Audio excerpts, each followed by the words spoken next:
Boa noite, pessoal. Boa noite. Hoje a gente vai bater um papo muito legal mesmo, com uma grande profissional da área de saúde e segurança, a Marcélia, né? Eu já vou colocá-la aqui para a gente conversar.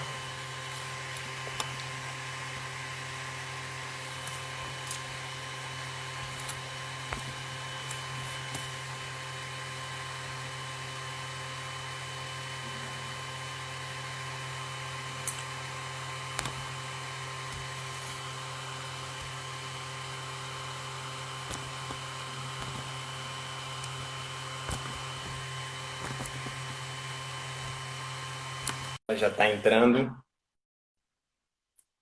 E é com muita satisfação que a gente começa hoje, 14 de setembro, o nosso Papo Seguro, né?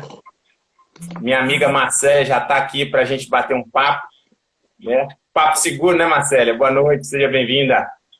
Boa noite, obrigada.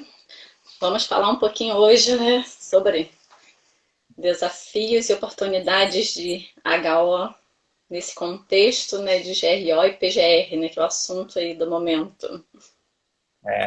Exatamente, né? Enquanto o pessoal, a gente aguarda o pessoal chegar, né? Falar um pouquinho desse projeto que, na verdade, a gente está retomando, né? Na verdade, o Papo Seguro surgiu originalmente em 2012, quer dizer, já é um projeto que já tem 8 anos. Obviamente, em 2012 a gente tinha um outro formato, eram encontros trimestrais, presenciais, que a gente sempre trazia um profissional de gabarito, de experiência, e que tinha muito para contribuir com as questões de saúde e segurança. Mas, obviamente, a gente, devido à restrição geográfica do negócio, a gente sempre trazia as pessoas daqui, de Montes Claros ou da região, né? E sempre olhando pelo lado do copo mais cheio, a questão da pandemia, se por um lado ela distanciou as pessoas, né? Por outro lado, a gente ficou muito mais aberto às questões online, né? Então a gente está com distanciamento, mas não com isolamento social. Eu acho que se por um lado dificultou aquele tipo de comunicação e interação que a gente tinha o brasileiro é extremamente caloroso, de aperto de mão, de abraço, de estar junto fisicamente, ao mesmo tempo a gente teve a possibilidade através da internet, através do online, da gente fazer contatos e trazer a possibilidade de trazer pessoas que não estão na mesma cidade, não estão no mesmo estado, né? A Marcela está falando diretamente do Rio de Janeiro. Então, e por outro lado, isso ficou muito legal porque aumentou essa interação, né? Bom, eu não me apresentei, né, mal educado. Meu nome é Gustavo Alcântara, eu sou engenheiro de segurança, já trabalho na área de segurança já desde 2004, então já tenho um tempinho de caminhada aqui nessa área. Já trabalhei em grandes empresas, como engenheiro de segurança, como gerente de segurança, trabalhei na Novo Nordisk, que foi uma empresa dinamarquesa, farmacêutica aqui de Montes Claros. Fiquei lá quase 5 anos. Depois tive a oportunidade também de trabalhar na Lafarge, né, que é uma indústria cimenteira. Aqui, a fábrica de cimento, como a gente fala aqui em Montes Claros, né, que se transformou depois em Lafarge, hoje Lafarge Holcim, né? E a Marcélia também, falando já dando um pouquinho de spoiler, que ela vai se apresentar também, ela também trabalhou na Lafarge, mas a gente não foi contemporâneo, né, Marcélia? Quando eu saí, quando você entrou, na verdade, eu já tinha saído da Lafarge, né? Mas a gente respirou muito pó de cimento, entre aspas, né? Falando isso com a higienista ocupacional, porque é até complicado. Mas a gente conviveu bastante com essa rotina de indústria cimenteira, né? E, como eu falei, a ideia do Papo Seguro é a gente retomar isso, só que ao invés de fazer uma vez a cada trimestre, a gente vai ter encontros semanais, sempre às segundas-feiras, às 18 horas. E a gente sempre vai trazer pessoas que têm muito a contribuir com o nível de conhecimento, né? E o formato da live no Instagram é legal, porque a gente sempre tem que ser objetivo, né? Ele vai falar sempre de temas relevantes. E a própria Marcélia falou, a gente está vivendo... daqui a 5 meses a gente vai ter a vigência do GRO, né, com essa nova redação da NR1. Né? A NR1 sempre falou de disposições gerais e de março desse ano, né, em diante a gente também fala de gerenciamento de riscos ocupacionais, né, que vai ter um passo muito importante. Eu já trabalhei em empresas que têm sistemas de gestão, que já foram certificados, inclusive, em sistema de gestão. A gente vai dar um passo, na minha opinião, gigantesco para fazer saúde e segurança realmente fazer parte da gestão das empresas como um todo. Né? E a gente vai falar hoje de um dos aspectos que, para mim, é um dos mais desafiadores dentro do contexto de GRO, que é justamente a higiene ocupacional. Então, a gente está trazendo hoje a Marcélia, que vai nos brindar com sua experiência, com seu conhecimento, falando desse aspecto extremamente importante, que é a higiene ocupacional. Já tinha muita importância antes, né? Mas com o contexto do GRO, ela vai se tornar essencial. Né? Ou seja, não vai dar para se falar de gerenciar riscos ocupacionais se a gente não tiver um embasamento muito forte em termos de higiene ocupacional. Né? Então, fazendo as honras da casa, dando oficialmente boas-vindas à Marcélia, né?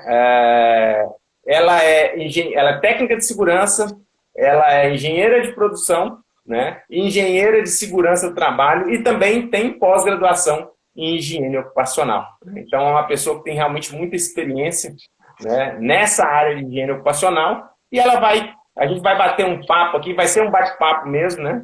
E a gente vai contextualizar isso tudo dentro do contexto do GRO. Marcélia, seja muito bem-vinda. Né? Queria que você complementasse. Eu não sei se eu esqueci alguma coisa na sua apresentação, mas boa noite, seja muito bem-vinda. Obrigado por participar do nosso Papo Seguro.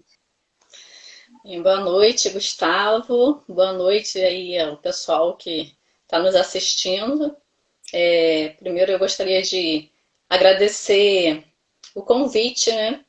Para a gente poder falar um pouquinho sobre esse tema tão atual, né, para a nossa área de SST e poder contribuir um pouquinho, né, com um pouquinho do meu conhecimento e a experiência aí que eu tenho vivido especificamente, né, na área de higiene.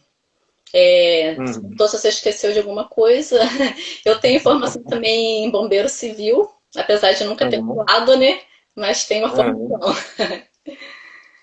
Legal. E é interessante você falar isso, porque além da higiene ocupacional, a gente não vai falar disso hoje, obviamente, mas também um aspecto bem desafiador vai ser a gestão de cenários emergenciais dentro do GRO. Né? Que com certeza a gente vai conversar sobre isso em próximas lives do Papo Seguro. Então, me fala pra gente, Marcela, como é que foi seu início na área de saúde e segurança? E por que você se optou especificamente na área de higiene ocupacional? Então, eu comecei, né, a me envolver com essa área de saúde e segurança em 2009, quando eu comecei a fazer o curso técnico, né, de segurança. Eu, na época, não conhecia muito bem segurança do trabalho. Eu queria fazer um curso técnico para ter uma profissão que fosse mais rápido do que fazer uma graduação, né? Que em geral são 4 ou 5 anos, né? Então eu comecei a pesquisar sobre cursos. E aí, assim, eu ouvia falar sobre segurança do trabalho, assim, meu marido comentava, né, que trabalhava em prestadores de serviço da Petrobras, e lá, né, a segurança do trabalho sempre foi bem forte. Então, era um assunto, assim, distante, né, que eu tinha contato só de ouvir falar. E buscando um curso técnico, eu achei interessante, achei que me identificava com a área, né? E comecei em 2009. E já no primeiro semestre do curso técnico, eu comecei a fazer um estágio numa consultoria de saúde e segurança.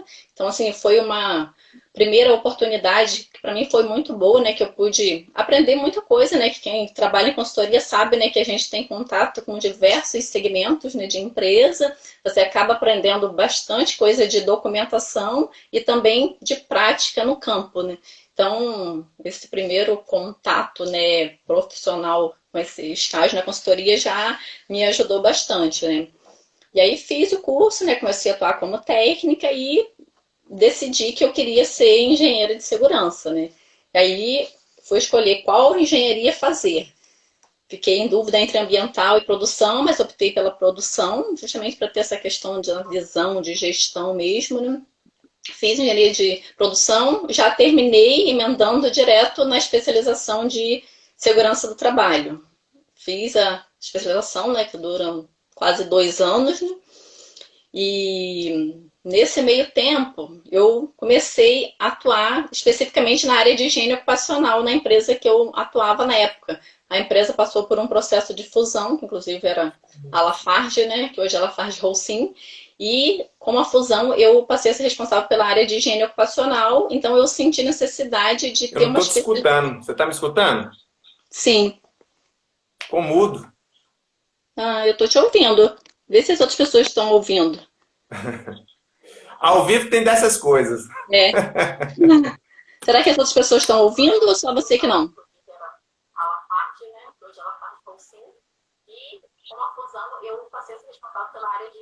Continuo sem te escutar.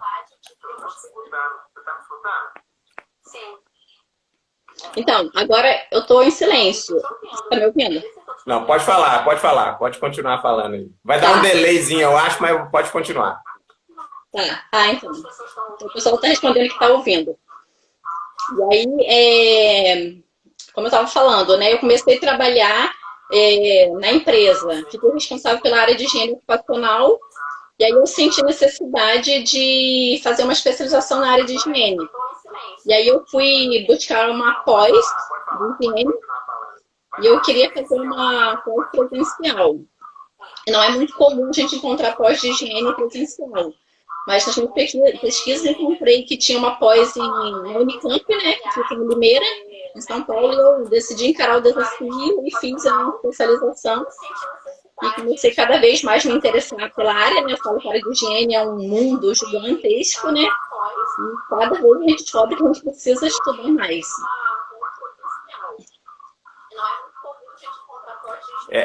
Vai dar um delay na sua resposta, porque eu tô conseguindo te escutar pelo computador. Então você vai responder e depois eu vou escutar a sua resposta e depois eu vou te perguntar. Mas são coisas do ao vivo, né? Preocupa não. Vamos lá. Então, outra pergunta que eu queria te fazer é o seguinte. A gente sabe, por exemplo, o PPRA, né, quando ele foi concebido, né, em 94, ou seja, há 25 anos atrás, a ideia é que o programa fosse efetivamente um programa de gestão de saúde e segurança, perdão, de higiene ocupacional.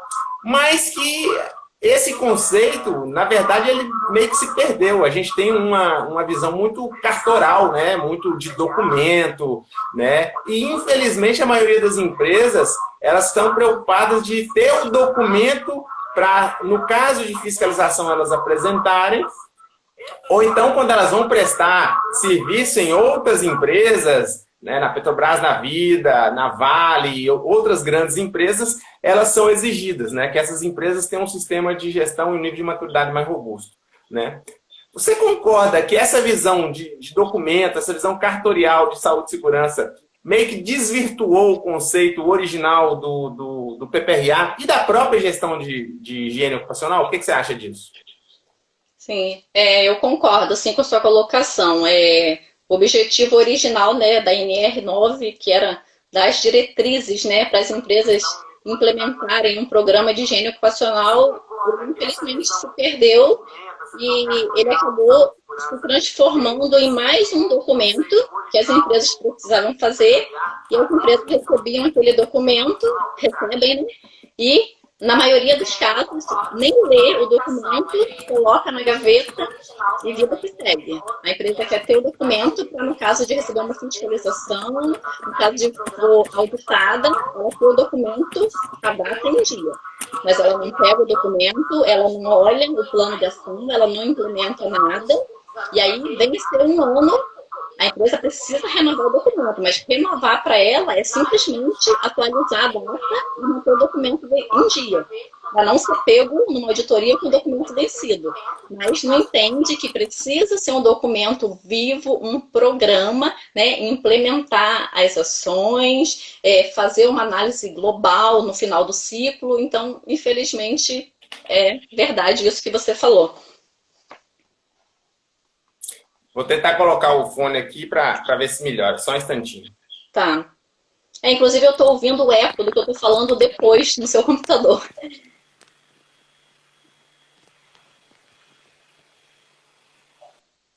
Oi. Oi. Tá me escutando?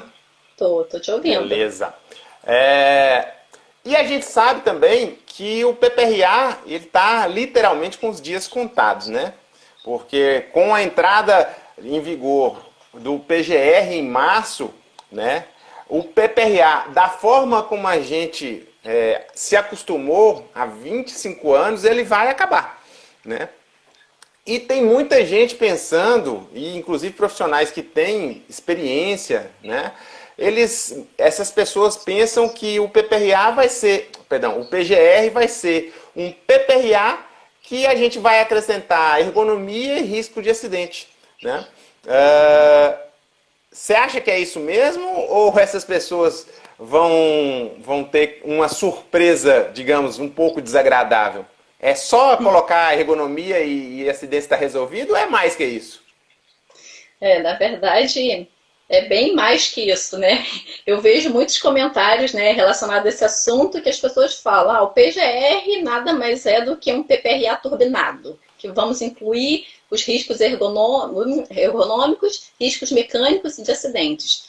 Mas a verdade é que o PGR ele é muito mais que isso, né? Como o próprio nome diz, ele é um programa. Programa é algo completo, né? Envolve várias partes. Então, as pessoas que têm falado isso, elas vão continuar com o mesmo pensamento de que o PGR vai ser mais um documento. As pessoas acham que vai se resumir ao inventário de risco plano de ação documental. Na verdade, a gente sabe que o PGR ele vai envolver toda uma gestão que vai precisar ser eficaz, uma gestão de SST que realmente está interligado, né, com todos os programas da área que não deixarão de existir. Muito pelo contrário, precisarão ser muito bem feitos para fazer parte do PGR.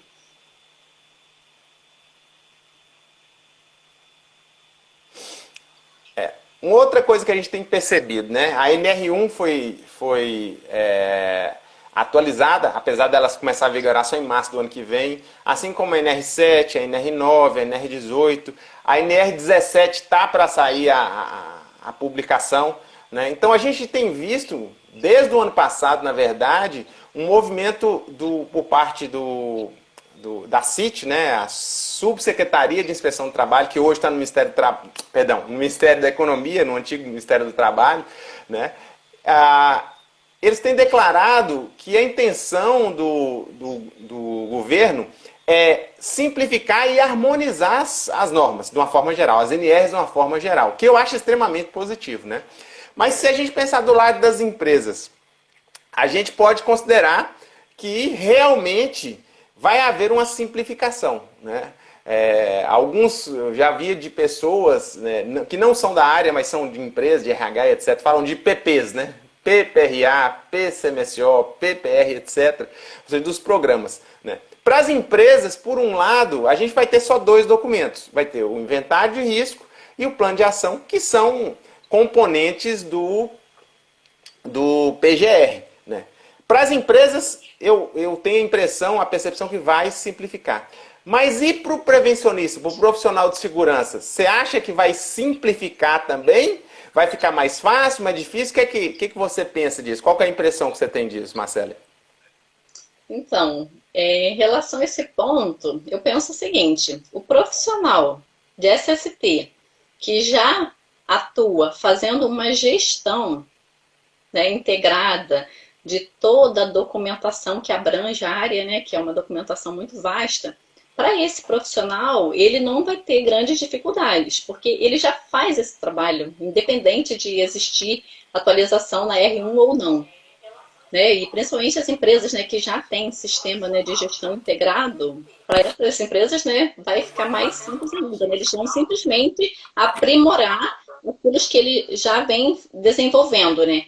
Agora, para o profissional que está preocupado apenas com documentação e que tem vários documentos interdependentes, que eles não se comunicam entre si, para esse profissional não vai simplificar, não. Muito pelo contrário, vai dificultar a vida dele, porque ele vai precisar começar a fazer gestão. E fazer gestão, até que as coisas realmente estejam bem harmonizadas, dá um certo trabalho. Então, vai precisar realmente fazer.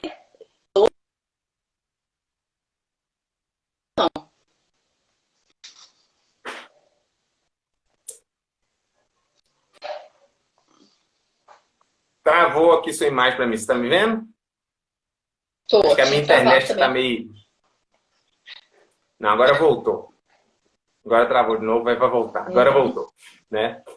Outra questão que a gente vê muito comumente, né, é que os próprios profissionais, eles meio que se dividem. Né? Alguns se falam assim, eu sou o cara de campo, de área. Né? E outros falam assim, não, eu sou o cara mais administrativo, mais de gestão, etc. Né? Então, eles próprios, nós próprios, nos dividimos, né, em área, o campo e administrativo. Mas com o PGR, o que você acha que vai haver essa distinção de campo ou só administrativo? Ou a gente vai ter que sair da zona de conforto e vai ter que se adaptar? O que você acha? Então, nós profissionais, né, de SST e de HO, nós somos profissionais multidisciplinares, né? A gente precisa entender sobre diversas áreas. Então, o profissional ter essa rotulagem, né, que ele é só de escritório ou ele só de campo, eu acho muito difícil esse profissional conseguir sobreviver no mercado tão dinâmico, né, que a gente tem vivido.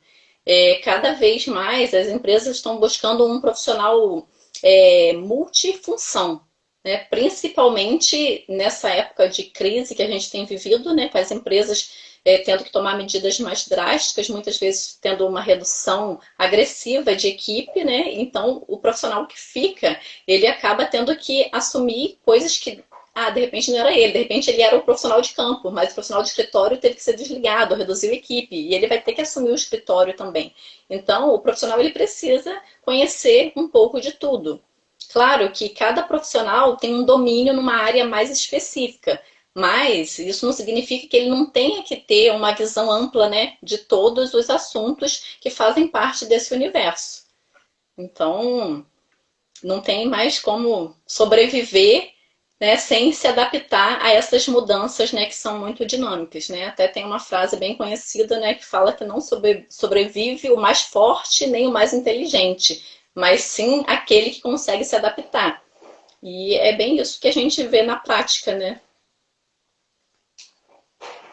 Show de bola. Deixa eu ver se tem alguma pergunta aqui pra gente.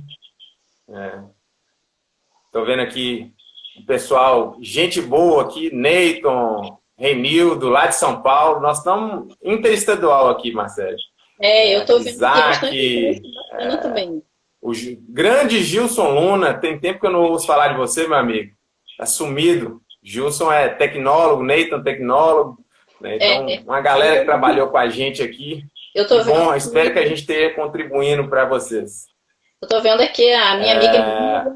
Bom, a gente falou até agora de muitos desafios, né, Marcélia? Realmente os desafios, a gente está dando só uma pincelada aqui, a gente não está nem entrando tanto na área técnica, mas eu acho que são realmente muitos desafios, né?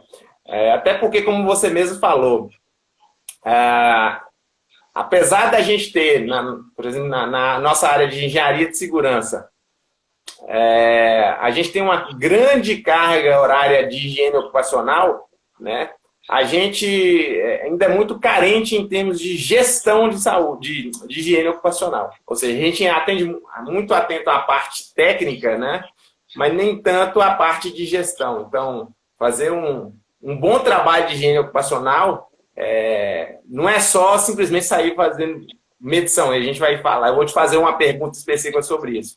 Né? Mas existem, ao mesmo tempo de vários desafios, tem muitas oportunidades. Né? Então, a crise tem dois lados. Né? Muitas pessoas estão chorando, outras estão vendendo lenço. Né? Eu sou partidário de vender lenço. Né? Ou seja, de enxergar o copo meio cheio, ou seja, de ver as oportunidades que estão se criando e vão se criar, na verdade. Né? Quais são para você os principais focos ou os novos nichos que vão ser criados para a higiene ocupacional com o advento do PGR? O que você acha disso? Então, eu também sou adepta aí desse pensamento seu, né, que a gente tem que enxergar oportunidades, né, na crise, nas mudanças, e eu vejo que essas atualizações, né, nas NRs, né, vêm, na verdade, para valorizar aqueles profissionais que já vêm fazendo um bom trabalho e muitas vezes não são reconhecidos, aqueles profissionais que vivem estudando, buscando conhecimento, investindo tempo, investindo dinheiro. E quando a gente vê uma atualização que vem para falar de gestão, que é o que a gente sabe que de fato, né, dá resultado, então eu entendo que isso só vem para contribuir com esses profissionais. Agora, aqueles profissionais que eles estão contentes apenas em cumprir a legislação e que querem que a empresa contrate eles apenas por uma questão legal e não estão dispostos a somar com a empresa, a colaborar, a fazer uma gestão eficaz que vai ser revertida em ganho para a empresa. Então, acho que para esses aí realmente fica complicado. O que a gente vê é que realmente existe uma carência no mercado de profissionais especializados em HO. Existem muitos profissionais, né, da área de saúde e segurança, mas poucos especializados na área de higiene. Até porque, né, na maioria das empresas, o pessoal do SESMIT, né, vive sobrecarregado, são muitas demandas e realmente falta tempo para se dedicar a todas as áreas e a higiene acaba sendo deixada de lado na maioria das empresas, porque não é prioridade, as pessoas muitas vezes veem como um custo, né, não como um investimento, e aí os profissionais não conseguem, de fato, né, se dedicar a essa área como deveria. E na maioria das empresas, HO se resume a fazer poucas medições sem tratamento estatístico dos resultados, e a empresa às vezes faz uma única medição e considera aquilo como exposição mesmo do trabalhador, sem considerar o todo, né? Porque se a gente for pegar uma medição, 2, 3 que seja, mas o cara trabalha 365 dias, né? Num período de um ano, claro, então você vai descontar ali feriados, né? Finais de semana, mas assim, sei lá, trabalha 250 dias por ano e você mediu 2, 3 dias, será que isso de fato é representativo? Será que você avaliou, né, todos os processos, considerou, né, o tempo de exposição? Então, toda essa parte é uma oportunidade para o profissional de higiene se destacar no mercado agora, porque eu já tenho observado uma tendência de empresas buscando profissionais de segurança do trabalho especializados em higiene. E eu vejo que realmente ainda é bem pobre, né, esse profissional no mercado. Porque justamente existem poucos cursos, as empresas não se preocupam com essa área, então falta esse profissional. Mas agora, né, é a hora do profissional aquele que já vem, né, se especializando, se destacar, e aqueles que querem, né, investir nessa área, se dedicarem, estudar. Porque assim, por exemplo, vamos falar de medições. Grupo de exposição homogêneo ou grupo de exposição similar. A gente vê muito erro, né, na composição dos grupos. Muitas vezes as pessoas se preocupam assim, eu vou agrupar aqui, ó, todo mundo tem a função auxiliar de produção, eu vou colocar tudo no mesmo grupo porque estão todos expostos aos mesmos agentes. E a gente sabe que não é assim, porque cada um desenvolve a sua atividade no local, cada um tem um tipo de perfil de exposição. Então, o profissional de higiene, ele tem que se preocupar com essas questões. Às vezes a gente vê erros assim muito grosseiros até de composição, né, de grupos similares. Eu já vi, por exemplo, pessoal de saúde e segurança, vou colocar todo mundo junto. Só que o pessoal da saúde muitas vezes tem exposição ao agente lá de risco biológico e o pessoal de segurança não tem. Então você vai colocar todo mundo no mesmo grupo, porque para facilitar, você está querendo economizar grupos. Não, vamos fazer quantos forem necessários para você garantir que de fato você fez uma boa composição, porque a gente sabe que dali partem, né, diversas outras atividades que você vai precisar fazer, a questão das medições, depois dos resultados, as medidas de controle, até mesmo se aquilo ali vai gerar um adicional de insalubridade. Então tem um impacto muito grande nessa questão de você fazer uma composição errada de um grupo homogêneo ou equivocada, né? Às vezes não digo nem errada, mas equivocada. Claro, todo mundo pode se equivocar, mas é necessário o quê? Rever. Onde aqui, esse aqui não tá legal, não encaixou nesse grupo, vamos trocar isso aqui, vamos rever, vamos separar. Então, essa, assim, eu vejo como oportunidades, né, para o profissional de HO. Show de bola.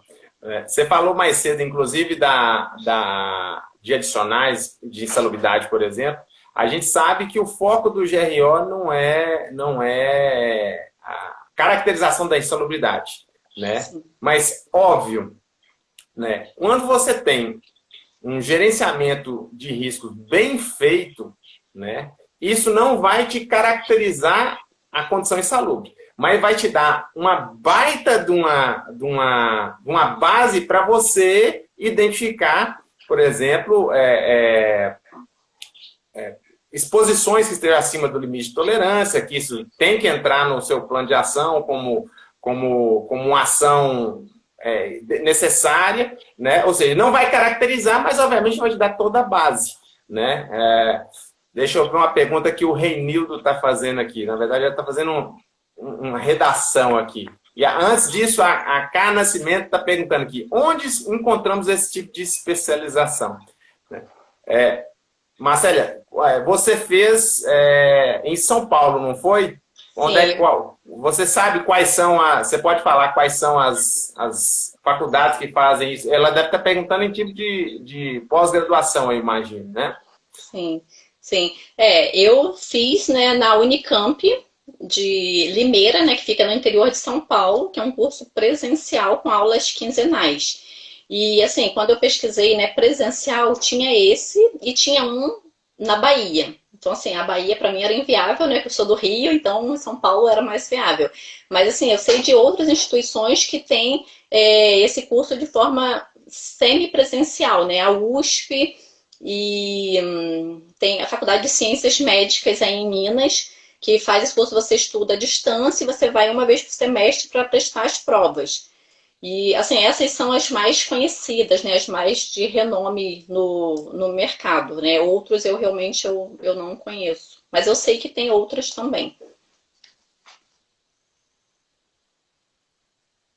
Uhum.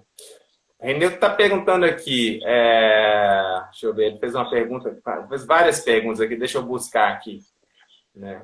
Primeira pergunta, qual ferramenta é necessária para avaliar o risco preliminar? E aí ele fez uma segunda pergunta, caso não seja necessário o PGR, a gestão de risco de acidentes ergonômicos ficaria em ferramentas específicas? Né? Vamos para a primeira pergunta aqui, senão você vai se confundir. Qual que é a ferramenta necessária para avaliar o risco preliminar? Você responde ou você quer responder ou eu respondo? Tanto faz, você que comanda. Mulheres, ladies first. Sim, eu vou responder e você pode contribuir, né, com o seu ponto de vista, né? Eu vejo assim, não existe uma ferramenta específica, né? A gente tem diversas ferramentas, né? Eu acho que o importante é a gente conhecer as ferramentas que existem e avaliar o cenário que a gente está inserido, porque vai variar, né, muito do ramo de empresa que você atua. E a questão, assim, por exemplo, relacionado, né, aos riscos de higiene especificamente, a gente tem a PRHO, que eu acho assim, fundamental você começar por ela.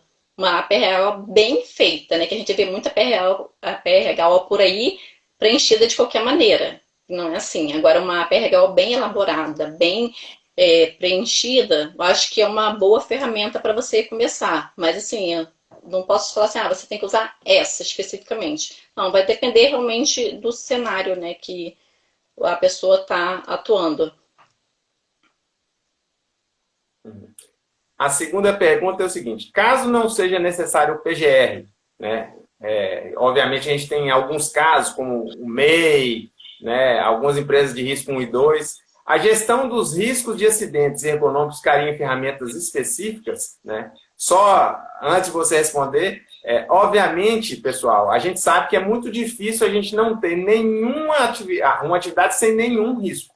Né? A gente pode ter alguns riscos que podem ser considerados desprezíveis, mas zero risco não existe. Né? Ou numa loja, por exemplo, a pessoa pode sofrer está lavando o piso e ele pode escorregar e pode sofrer um acidente. Né? Risco controlado é diferente de risco zero. Né? Nesse caso, Marcélia, na sua visão, a gestão, quando a gente está falando de risco 1 e 2, e grau de risco 1 e 2, como é que seria a gestão de acidentes de ergonomia, por exemplo? Ficaria realmente em ferramentas específicas? O que você acha? Então, né, como a ANR fala, né, a empresa pode estar dispensada de elaborar o PGR, mas ela não está dispensada, né, de fazer essa gestão. E aí, assim, ela não especifica, né, exatamente onde, qual ferramenta usar. Então, acho que isso vai do profissional.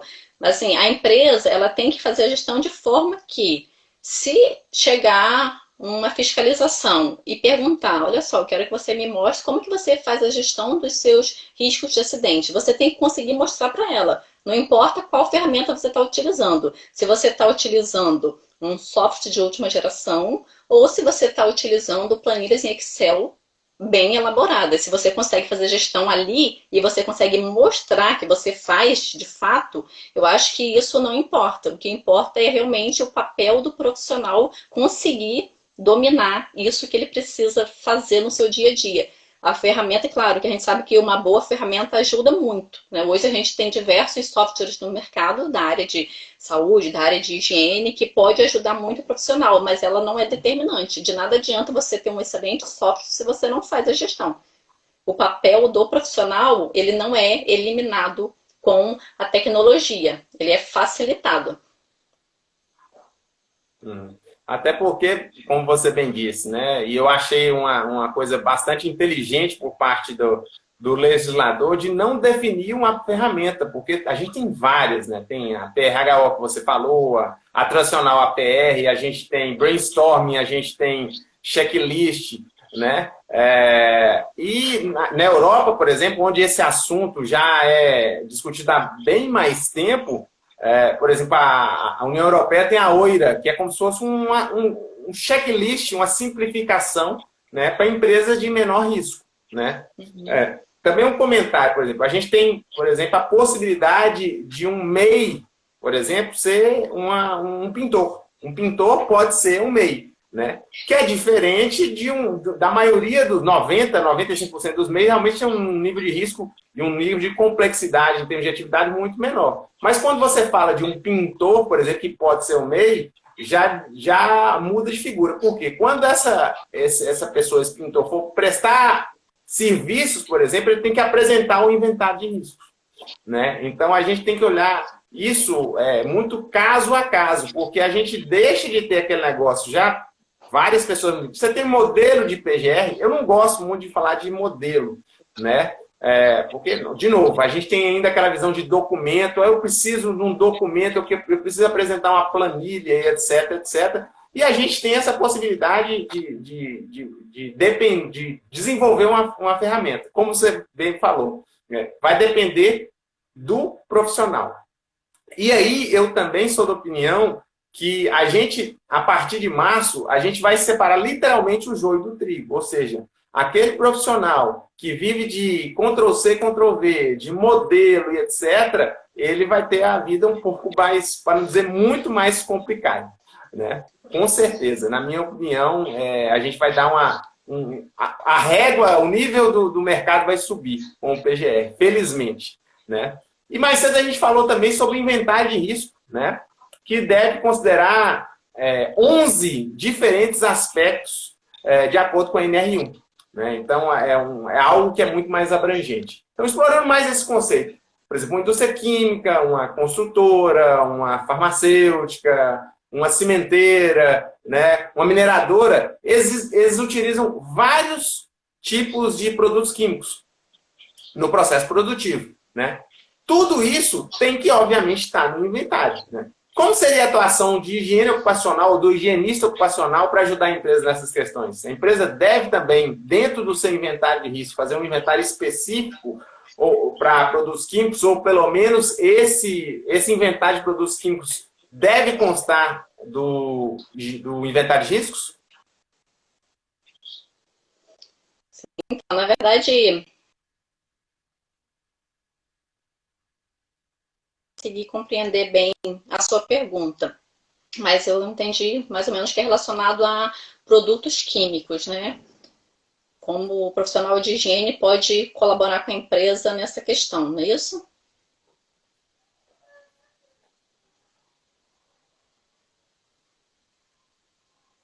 Cortou a ligação. Cortou aqui, aí nós perdemos. Você quer que eu faça a pergunta de novo? Sim, sim, para eu ter Não, certeza que eu beleza. entendi. Porque está cortando aqui para mim também. Falei o seguinte, a gente tem vários tipos de empresas, né, de variados graus de risco, né? E os produtos químicos também são variados, né? Então, por exemplo, na NR15 a gente tem 3 anexos que tem algumas dezenas de produtos químicos. Na CGH a gente tem algumas centenas de produtos químicos. Mas a gente sabe que a gente tem talvez dezenas de milhares de produtos químicos diferentes, né? Cada um entra numa parte ou num processo produtivo, né? As empresas têm que fazer também um inventário de produtos químicos para que ele seja inserido dentro do inventário de riscos. Como é que você acha que deve ser a atuação do higienista? Sim, com certeza, né? Os produtos químicos não podem ficar de fora, né, desse inventário de riscos. E aqui, quando a gente fala, né, desse levantamento de produtos químicos, realmente precisa ser um trabalho bem detalhado. Não pode ser um trabalho genérico. Eu vou colocar aqui, eu tenho gases e vapores, eu tenho óleos e graxas, eu tenho fumos. E aí eu coloco isso no documento, aí uma pessoa lá do corporativo pega aquele documento e fala, mas o que ele está querendo dizer aqui? Que tipo de risco específico? Que produto é esse que ele está falando? Que tipo de óleo? Que tipo de gás?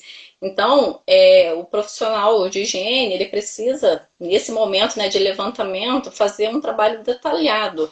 Não ter economia, né, nas palavras para escrever o documento, né, escrever um relatório bem feito. Tem que escrever exatamente, ser o mais específico possível, de modo que qualquer pessoa, né, que tenha o mínimo de conhecimento daquela área, pegue aquele documento e consiga, de fato, entender a que produto específico, né, aquele relatório está se referindo, de fato, qual é a exposição, né, daquele profissional. Eu acho que mais do que nunca, né, esse PGR, o inventário de riscos, ele veio para mostrar realmente que os profissionais precisam fazer um trabalho de excelência. Não dá mais para fazer aquele trabalho de qualquer maneira, um copia e cola. Eu acho que isso aí estão com os dias contados. Falando ainda de produto químico. Nos Estados Unidos, os produtos químicos têm as Material Safety Data Sheets, né, as MSDS. Aqui no Brasil, a gente tem a FISP, Ficha de Informação de Segurança de Produtos Químicos, né? E de acordo com a NR26, deve estar harmonizada com o Sistema Harmonicamente Global, né, o GHS, né? E também com a NBR 14725. Então, eu vou te fazer, na verdade, 3 perguntas em uma. Primeiro, como é que você analisa a qualidade das FISPs aqui no Brasil, né? Apesar que a gente já conversou antes, eu sei mais ou menos a sua opinião, que eu também compartilho. Segundo, como é que você enxerga o nível de conhecimento, de uma forma geral, dos profissionais de saúde e segurança, especialmente de segurança sobre as FISPs, né? E terceiro, eu não sei se as pessoas sabem, mas a gente tem uma espécie de FISP quando a gente fala de resíduos perigosos, que são as FDSR, as fichas com dados de segurança de resíduos perigosos. Então, as 3 perguntas. Como você analisa o nível das FISPs? Segundo, como é que você enxerga o nível de conhecimento das pessoas? E queria que você falasse um pouco da FDSR. Ok. Bem, falando primeiro, né, sobre a questão da qualidade das FISPs. Infelizmente, a qualidade das físicas é muito pobre. Muitas vezes a gente pega uma ficha que a gente vê que ela é bem completa, falta informações relevantes e isso impacta, né, no trabalho do profissional, porque se ele não conhece profundamente aquele produto que o trabalhador está sendo exposto, como ele vai fazer um trabalho de prevenção bem feito, um trabalho de qualidade? E aí, muitas vezes, o profissional, ele se conforma. Ah, a FISP que eu tenho é essa informação que tem, eu não consigo fazer muita coisa. E eu penso que nós, né, da área de HO, a gente precisa ter um perfil questionador. A gente não pode se conformar com aquilo que tem da forma que a gente recebe. A gente precisa ir buscar informação. Então, não tem. Você acha que ali está incompleto, você precisa de mais informação? Pega o telefone, liga para o fabricante, manda um e-mail, vai lá no Fale Conosco. Todas as empresas têm alguma forma de contato e peça as informações. Aí muitas empresas falam, muito técnico, mas não adianta porque eles não passam. Eu ligo, eles não respondem. Aí você tem que insistir, você tem que realmente mostrar a importância daquela informação, por que você está querendo aquela informação. Muitos fabricantes acham que não podem passar porque é segredo da fórmula, é segredo comercial, eu não posso te fornecer, mas você tem que mostrar que você é um profissional que atua na prevenção, né? Você quer manter a saúde, né, do seu colaborador, você não quer que ele adoeça no ambiente de trabalho e para isso você precisa conhecer a que ele está sendo exposto. E se o fabricante se recusa a te passar a informação, é bem provável que o produto, né, que ele está te vendendo não é tão inofensivo como ele costuma dizer, que a maioria diz, não, meu produto ele é inofensivo, ele não tem nada, é muito agressivo e na verdade a gente sabe que não é bem assim, né? Então o profissional precisa realmente buscar essa informação. E em relação, né, à ficha, né, com dados de segurança dos resíduos, né, eu vejo que esse assunto ele é muito ainda novo, as pessoas não têm muito conhecimento. Às vezes a gente vai buscar informações, a gente pergunta a profissionais até já, né, bem mais experientes e ainda há muita dúvida em relação a esse assunto. Empresas, né, como você já trabalhou, né, do ramo farmacêutico, própria cimenteira, né, que a gente tem lá a questão do coprocessamento, né, que é um grande desafio, né, que a empresa recebe lá diversos resíduos de diversas empresas e será que o profissional, ele sabe de fato todo tipo de produto que está chegando ali naquela mistura? Será que a empresa, antes de comprar, consultou o profissional de HO para ele fazer uma avaliação, antecipar aqueles riscos? Ou será que a empresa compra o produto, joga lá dentro da empresa e depois o profissional se vira para descobrir o que tem lá dentro? Será que ali, naquela mistura, tem todos os produtos que são permitidos pelas regulamentações ou será que tem alguma coisa ali que não deveria estar ali? Então, assim, eu vejo que é um grande desafio e é uma área que nós, de uma maneira geral, precisamos buscar muito conhecimento ainda, porque eu vejo que é ainda muito raso. Até mesmo material técnico para essa área, eu vejo que ainda é bem pobre. A Crisley está perguntando aqui, comentando, na verdade. Infelizmente, a FISPICS com segredo industrial. Né? A experiência que eu tenho com isso é o seguinte, aí a empresa, pelo que eu estou entendendo, você deve ter se deparado com uma situação que a empresa simplesmente fala assim, eu não posso falar qualquer componente porque é o segredo industrial. Então, a empresa está assumindo que o componente, que é o segredo industrial, não faz mal, não vai ter algum efeito maléfico sobre as pessoas que estão expostas, né? E se a empresa... O que eu fiz, por exemplo, você deve ter feito a mesma coisa, é o seguinte, então tá, o que você está falando é que a exposição pode acontecer sem nenhuma restrição e você está me garantindo que o seu produto que tem segredo industrial não vai fazer nenhum mal. Você coloca e você atesta isso, você ratifica isso num e-mail, numa declaração assim, né? Geralmente, quando a gente faz esse tipo de pergunta, a empresa falou assim, opa, não é bem assim. Óbvio, a intenção não é saber qual que é o segredo industrial. Né? Pelo contrário, a intenção é saber se esse componente dito segredo industrial, eles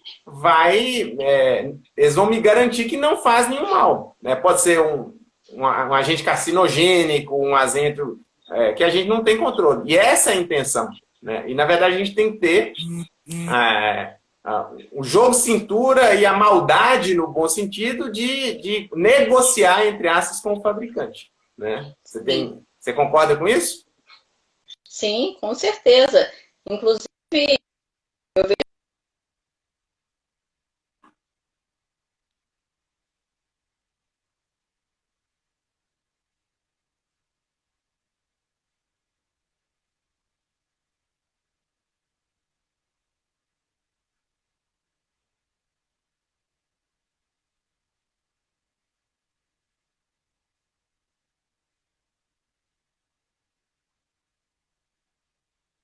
na dúvida.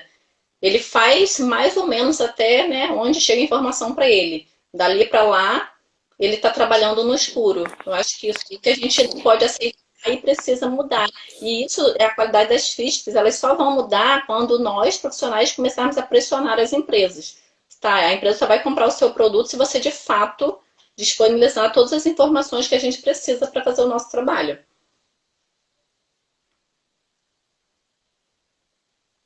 Uhum.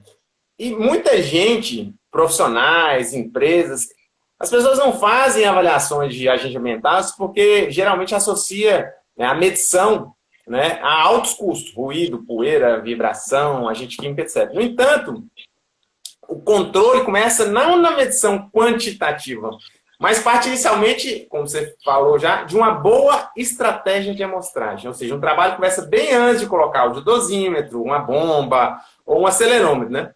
Fala para a gente um pouquinho como uma definição de uma boa estratégia de amostragem pode não só economizar tempo e dinheiro para as empresas, mas também garantir que a gente avalie os agentes ambientais de uma forma assertiva, atendendo não só o inventário de riscos, que é o PGR, mas também direcionar as empresas, tanto na elaboração do plano de ação e, por consequência indireta, vamos dizer assim, mitigando passivos trabalhistas, passivos previdenciários, já que tem muita gente que ainda faz confusão de avaliação ambiental, PPRA, PGR, LTCAT, laudo de salubridade. Fala um pouquinho disso para a gente, por favor.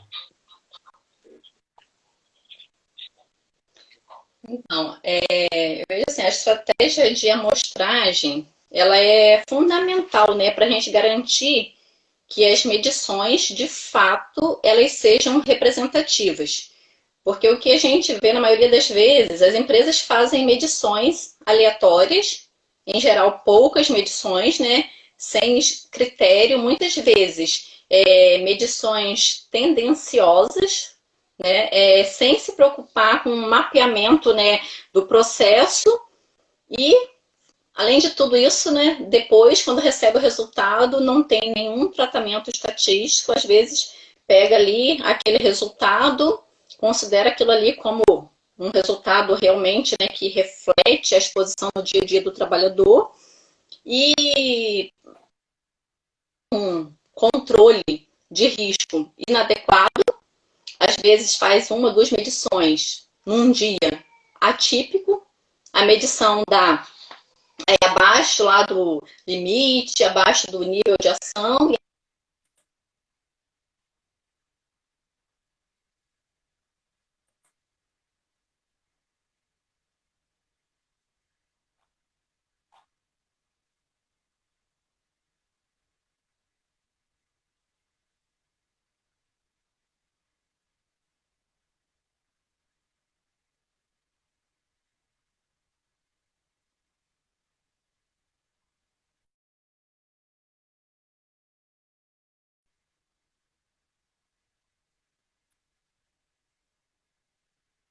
Marcélia caiu aqui, só um instantinho, deixa eu buscar ela de novo aqui.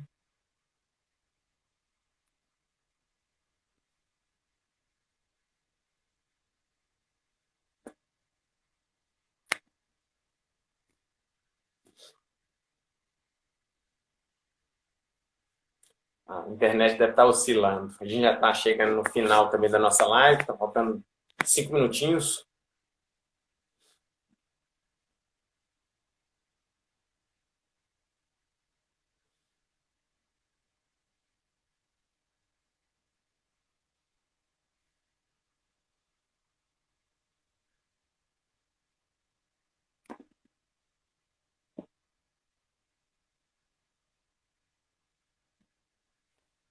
Bom, deixa eu ver as perguntas aqui, pessoal. Deixa eu ver se vocês perguntaram mais algumas coisas. Acho que não. Bom, enquanto a Marcélia ela entra, a internet deve ter oscilado lá, né? A gente, nos próximos, ela caiu, deixa eu ver aqui. Mandando de novo, a internet dela deve ter caído, né? No próximo dia 19, que vai dar no sábado, entrou de novo? Entrei, eu não sei até onde vocês ouviram. Não tem problema. Aqui, ó, daqui a pouco eu não estou mais. Não tem problema. Você estava falando sobre estratégia de amostragem.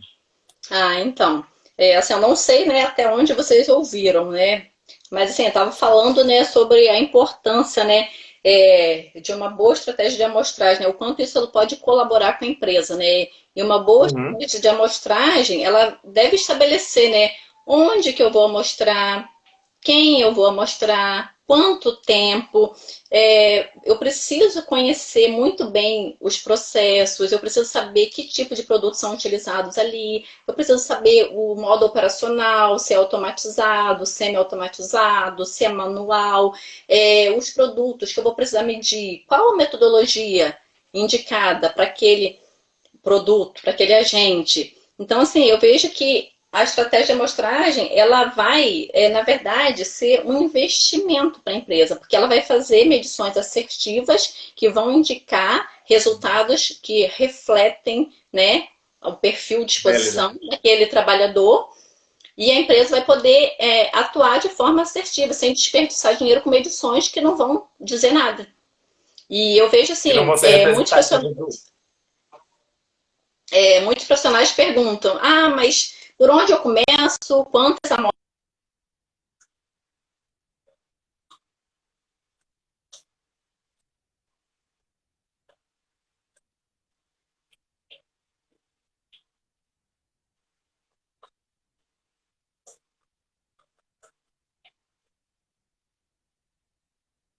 Onde o problema é maior, começa a resolver aquele problema, diminuir a exposição daquele trabalhador e depois você vai fazendo onde é crítico.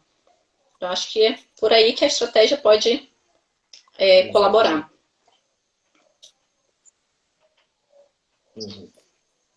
Última pergunta para a gente finalizar.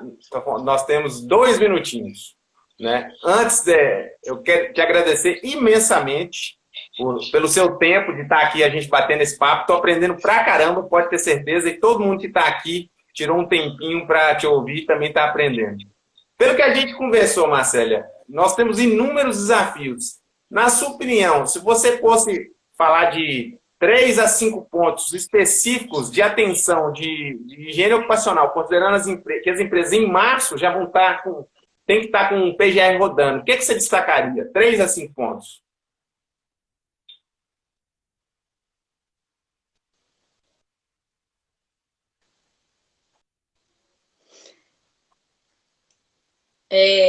Ouviu minha pergunta? Então, ouvi no final, cortou um pouquinho, mas eu acho que eu entendi, sim. Falar os pontos principais de atenção, né, relacionados à OI para a implementação do PGR, né. Eu quero te agradecer também pela oportunidade de a gente estar aqui batendo esse papo, né. Você rata